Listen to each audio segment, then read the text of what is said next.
Microdose, yeah. Microdose. Microdose. Microdose, dose. Microdose. Microdose, dose. Microdose. Microdose, dose.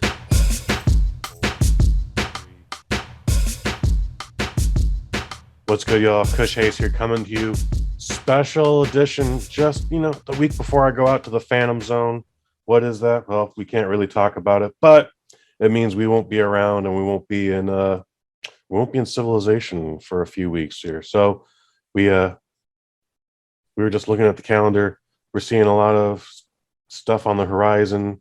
We're not going to end up seeing most of July's movies, which I don't think is a bad thing, but there's as always, the subject of remakes comes up when it comes to movies, and everyone thinks like it's a fad today, but they've been doing them since The Wizard of Oz. In fact, The Wizard of Oz that you know and love, the one that doesn't have the Muppets in it, that was remade 10 years earlier. So it's not anything new, but it does feel a little overwhelming, but they can be fun too. And reached out to a gentleman by the name of Wayne G, and he does a podcast called the Recasted podcast. Wayne G, what's good, man? What's going on? Excited to be on the show and talking movies. Happy to have you on the show, man. How long has the Recasted podcast been a thing? So we call it Recasted 2.0 because we started a couple of years ago doing Recasted. So we did like 5 or 6 episodes, and then we started doing a sports podcast, and then that kind of fell through with the network that we were with, and so we went back to doing Recasted, so we called it Recasted 2.0. So we have, on the newest iteration, I want to say we have about 20 or so episodes, which is a mixture of reviews and then of recastings. Okay. How did the original Recasted come about? I was late to the podcast game. I didn't really start listening to them until probably 2012 or so, 2013. And when I saw the movie Endgame, I loved it so much. I had to find every podcast that talked about the movie Endgame to see how they felt about it. And one of the podcasts we listened to did one of those things where it's like, well, what if this was made in 1995? Then Tom Cruise would have been Iron Man, Brad Pitt would have been Captain America, and so on and so on. And I said, that's a really cool idea. So I reached out to my friend Jesse. I said, Jesse, what if we did a podcast where we took movies that were at least 20 years old today and we gave them modern day actors and actresses? That's cool, man. That's cool. It's I've listened to a couple of the episodes. They're fun discussions, man. Like, you guys take them some radical places. We have different styles, and I get frustrated with Jesse sometimes because we don't do it the same way. Like, I like to pick an actor or an actress that I feel encapsulates the spirit of the character in the original movie, whereas he tries to pick somebody that looks like, or he just goes way off the rails and picks somebody from left field. So that is what makes it fun, because you guys don't have the same opinion, and the style is just a little bit off, and they do clash at times. So that's what makes it fun. What's your definition that constitutes for the need for an eligibility? You said it's just 20 years. Like, is there anything else involved in it? Like, sometimes some of these things are being remade only 10 years later now. They are. And so we do have rules. So one of our rules, and it's a hard rule, we don't break it, is it has to be at least 20 years old. So right now it's 2002 or older. It has to have been released in the theater. And we also cannot cast anybody from the original, not even in a different role. Okay, I like that. Too much stunt casting going on. Like, well, no, he was in the original, so you gotta give him a cameo or a nod or anything. And you're like, no, you don't. No. More times than not, that thing is awful. What is your favorite movie? Just overall. My favorite movie of all time, and it has been since I was a kid, and it has never wavered and it has never fallen. And number 2 is the movie Major League from 1989 with Charlie Sheen and Tom Berenger. Oh yeah, no, I saw that in the theater. Yeah, dude, that's always a classic. That's always welcome on the big screen here. Yeah, what's the worst movie you've ever seen? That might be a little harder. The worst movie, and I say the worst movie because I could only make it through about 7 minutes of the movie before I angrily shut it off, was a movie called Torque with Ice Cube in it. Yes, I know Torque as well. That one we waited for a DVD on, but I remember Torque. Torque came out in this weird period where they're like, well, Fast and the Furious, while being a Point Break ripoff, is now its own thing. So now we got to make movies that emulate that. So you had Torque, you had Biker Boys, you had Gone in 60 Seconds, and then like I said, those there was those motorcycle movies to offset the car movies, and then they were trying to make a beef with it at the same time. Like it's weird times in the early millennium, post 9/11. And Gone in 60 Seconds was a remake too. That's right, which I think has fallen on deaf ears because I literally forgot that before you just said it. Yeah. Yeah, well, I mean, the original was pretty decent. It had Steve McQueen in it, and they just remade it with Nicolas Cage. So, any remakes that you're looking forward to that that we do know is coming up on the horizon? I don't know how deep you follow the industry, but no, I don't really follow it enough to know. I usually find out about remakes, a month or two after they, trailer comes out, or a month or two when the trailer comes out. I don't know. I know that. And remake is tricky, right? Because you have remakes and you have reboots, right? Mm-hmm. Which are totally different things. So have you seen the original Highlander? I have not, and I know it's a cult classic. Okay. Highlander holds up, dude. It's a lot of fun. It spawned four unnecessary sequels, and somehow 2 TV series. One that actually was really popular internationally. But that's a whole other thing. You know who Christopher Lambert is? He's the original Highlander, right? But you've seen him in like Mortal Kombat. And it wasn't Sean Connery in the original. Yes, he was. Okay, all right. So you at least know those parts there.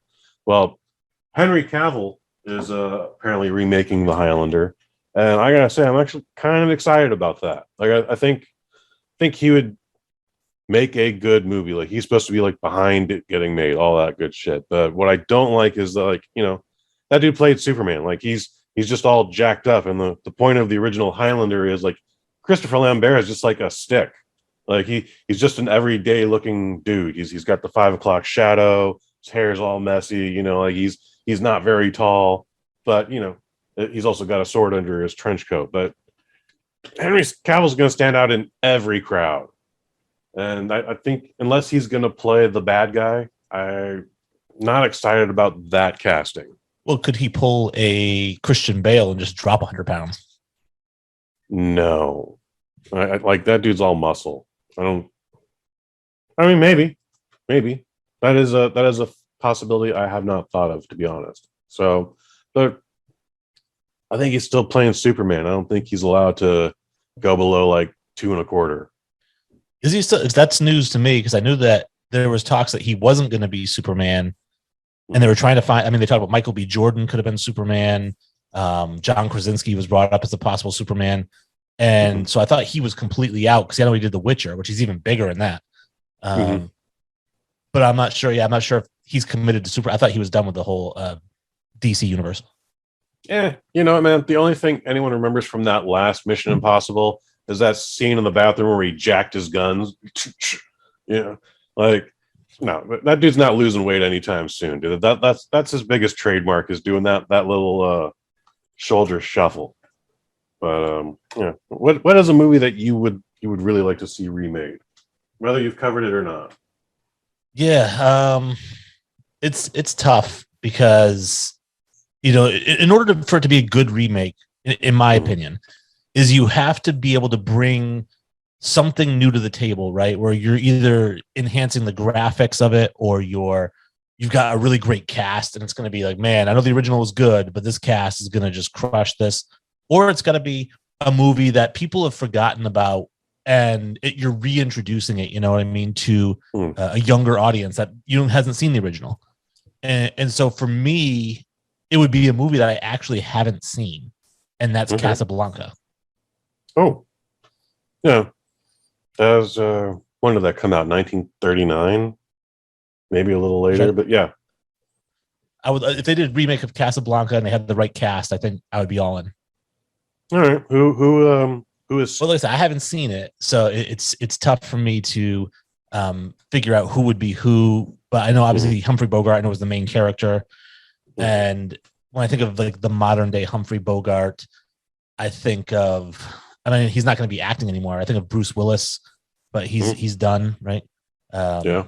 I wouldn't go Jason Statham, because I think he's too attached to the Fast and the Furious. Like when you see him, you would think of that, So it's got to be somebody who can actually act and make you forget. I love Russell Crowe if he's not 280 pounds. Like if we get skinny Russell Crowe, I think he could do it. He would probably drop all that weight to play Humphrey Bogart. Yeah, if he's smart, he would.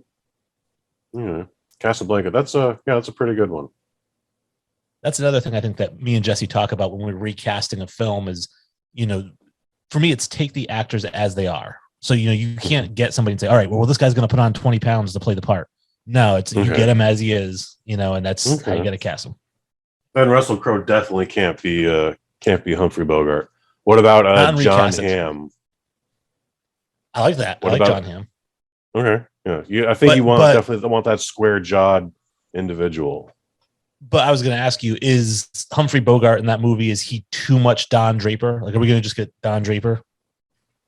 He does a lot of drinking. He does a lot of smoking. He hangs around the piano and just talks. So I have, spoiler alert, I've not seen Mad Men, but I know enough about it that like, it feels like a good fit to me. Yeah. Well, and that's the thing I think I have a hard time with is I don't want to typecast people. So like there's movies we'll do and you think, oh, this guy is absolutely the perfect part for it. And I'm like, well, yeah, because that's all he's done. I don't want to just I want to do a little bit different. Like let's get somebody either versatile who's done a lot of stuff, but let's not pick somebody who's been kind of typecast into a particular role and then typecast them into our role. When the subject of remakes does come up, even the folks that are like, yeah, I don't care. Remake that over again. One thing that has always been taboo for whatever reason, for some reason, has been the Back to the Future trilogy. And I know you guys covered it on your show. Was there any feedback to that? Did you guys catch any hate for it? Did you just get bombarded with spam? Like, fuck you, how dare you? It happens from time to time with certain episodes. And that one we did Back to the Future because we did that one with Field of Screens. And that was their suggestion because they both like that movie. And so a lot of times when I have a guest on, I'll let them pick the film. And they picked Back to the Future. I think it was fun. And yeah, you'll get people who say, you can't remake this movie. And I'm like, I don't have $200 million, so don't sweat it. But, for the most part, I'm like, it's a podcast. We're doing it for fun. And I think that's one of those movies I wouldn't want to see remade anytime soon because what can you really add to what's already there? You can't really improve on the graphics. The special effects were great back then. I mean, they would actually look cheesy now if you tried to do some sort of CGI Back to the Future. And the movie, the pacing was perfect. I mean, they teach the pacing of that movie in film class. Like, this is how you pace a movie. It's perfect. You really can't improve on it. So I think that it would be horrible to remake that. Although there are some classics I think you can remake. I think that's one of the ones you can't. Fascinating. Because like the more people get upset about it, the more I want it to be remade, just out of spite, just respite cast. The original still exists, and the original will still be great. And whatever this new one is shouldn't affect your feelings on the old one. That's definitely been my opinion on it. Good for you, because a lot of folks, again, they get really sensitive about that one, dude, to the point where it's just like, this is unhealthy. Don't worry about it, guy. Like, it's gonna be fine. Well, I understand people getting upset about remaking it, but they shouldn't get upset about us doing a podcast pretending to remake it. I think that it kind of be a little more relaxed. I mean, there's certain movies too that I think would be a great remake. Like, if they remade this today, it would be fantastic. And then they totally make a pile of crap. And I'll give you an example is the movie RoboCop. So I saw RoboCop in the theater in the 80s. Wow. And I loved it. I mean, I love that movie and I still love that movie. And it's cheesy and it's stupid, but I just really like it. And so when they said they were going to remake it in 2014, I thought, oh, this is going to be good. Modern day CGI. I mean, because some of the CGI was crap back then. And I thought this is going to be a really good movie. And then when I watched it, I was so angry. I felt like they took like my favorite toy and ripped the head off. So when I heard they were doing the RoboCop remake, I went, this is going to be dog shit. Like, and then ultimately when I didn't see it in the theater because I went in with those feelings. It was ultimately, I was like, well, you know what? That wasn't bad, but it was also wildly forgettable. So forgettable that I actually walked into the front door the other day and it just happened to be on TNT. And I went like, oh yeah, this was a thing. Shit. And it tried to be like very modern, and RoboCop can run and do cartwheels and a backflip, and there's 5 ED-209s for whatever reason. But it's just, I was like, this. I guess it's still silly.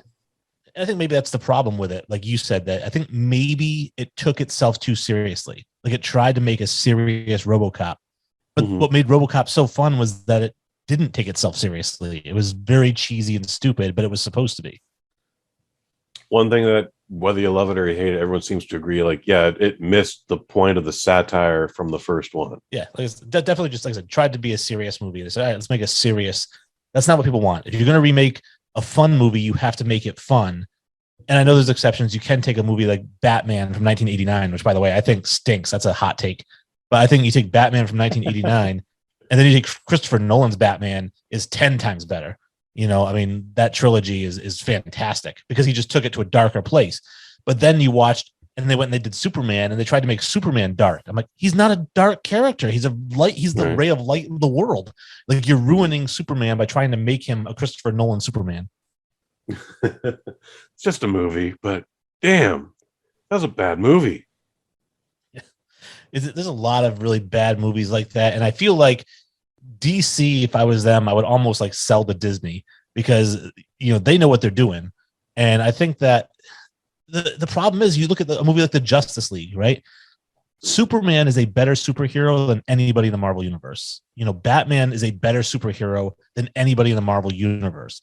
And yet Marvel was able to look at the Guardians of the Galaxy. Nobody even knew who they were. Now it's like everyone's favorite movie, so I think you need to give Batman and Superman and the Flash and Green Lantern and Aquaman all over to Disney and let them do it because they know what they're doing. Have you seen Top Gun 2? Love Top Gun 2. Isn't it great?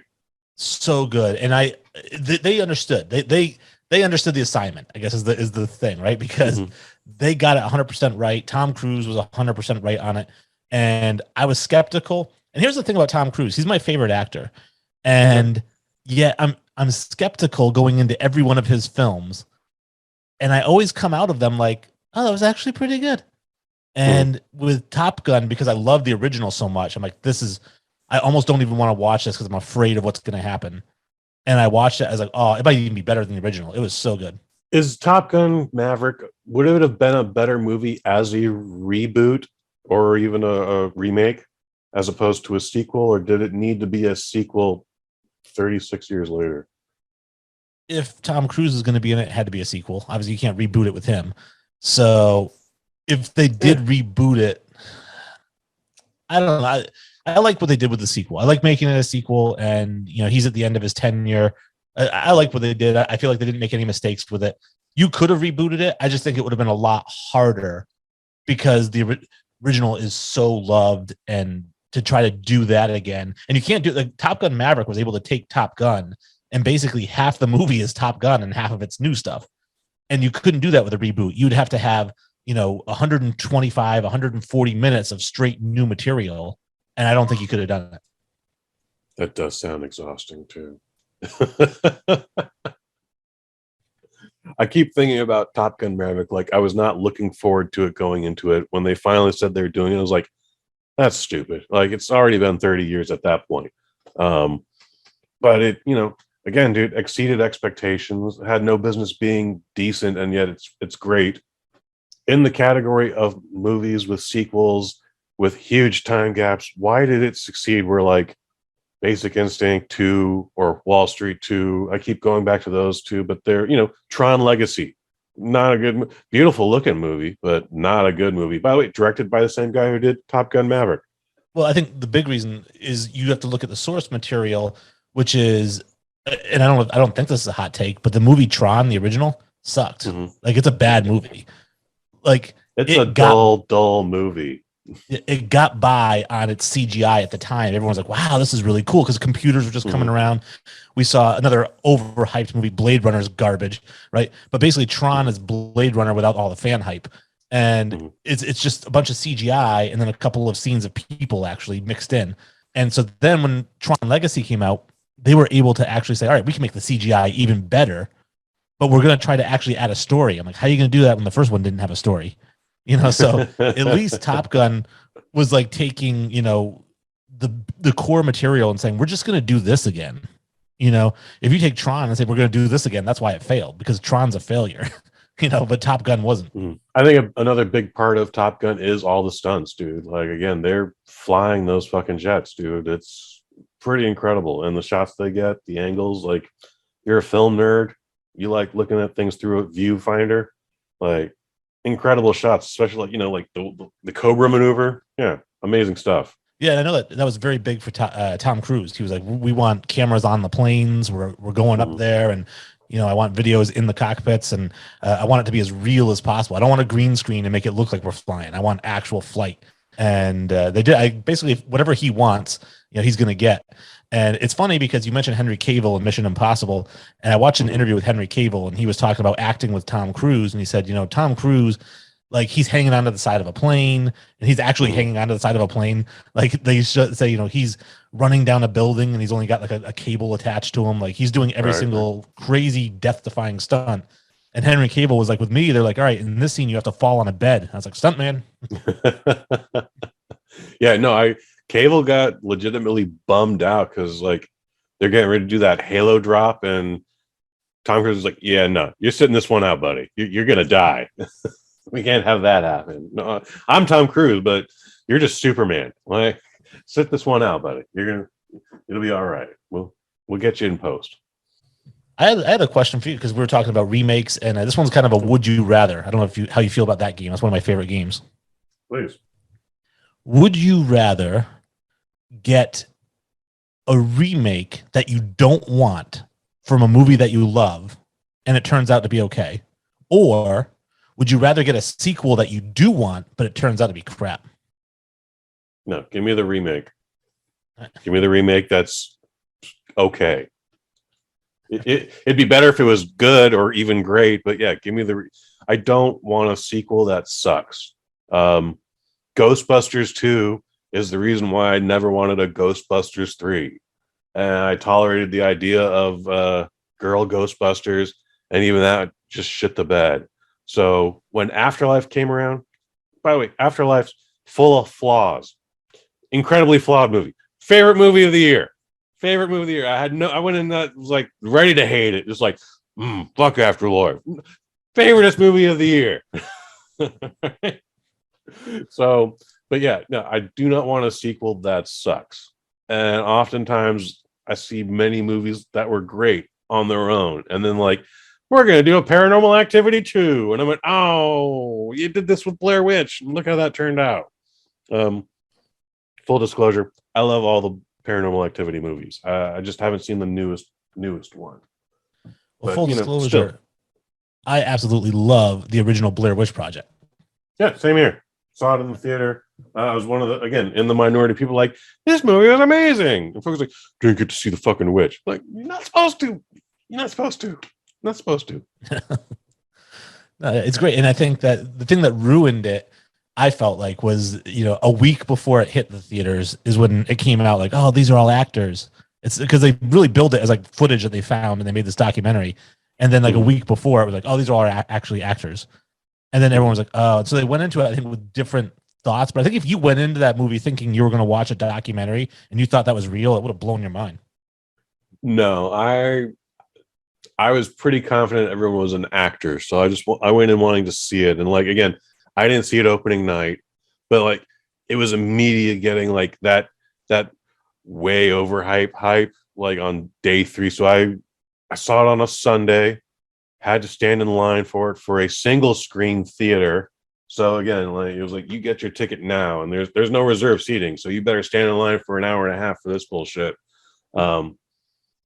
Absolutely loved it.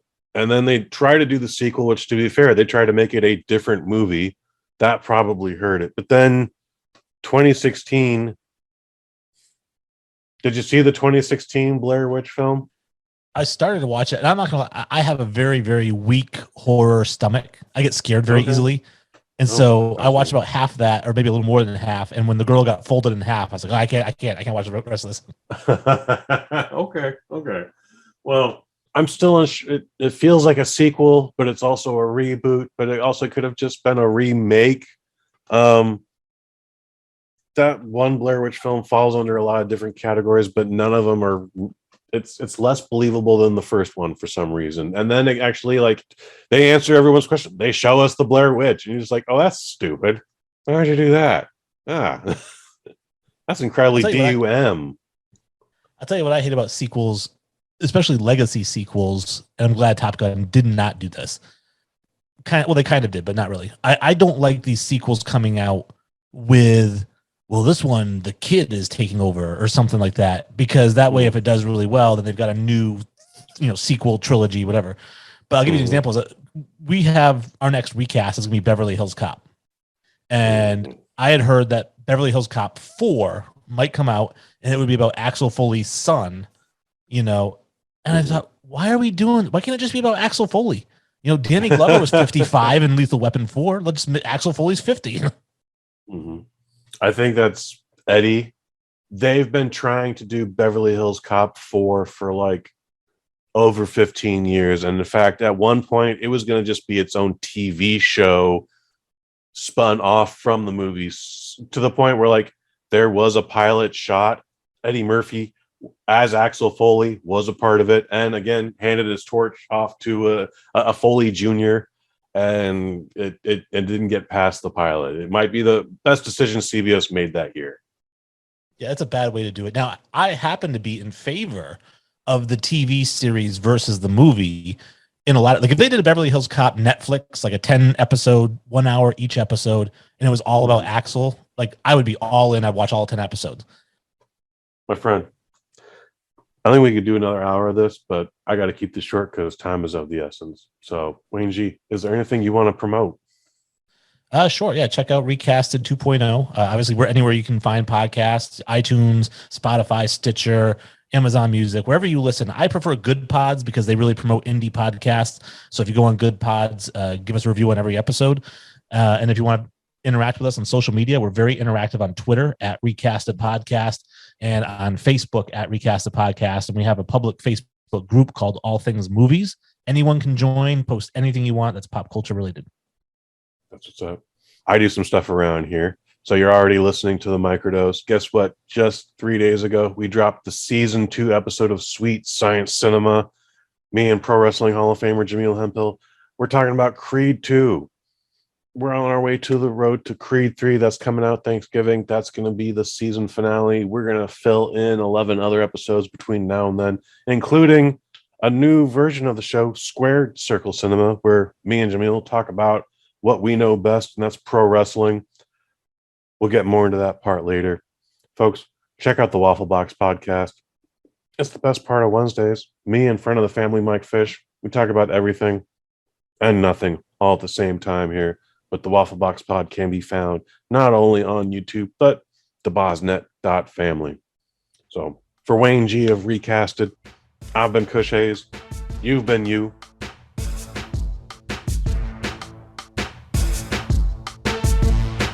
Microdose, microdose, microdose, microdose, microdose, microdose, microdose, yeah, microdose.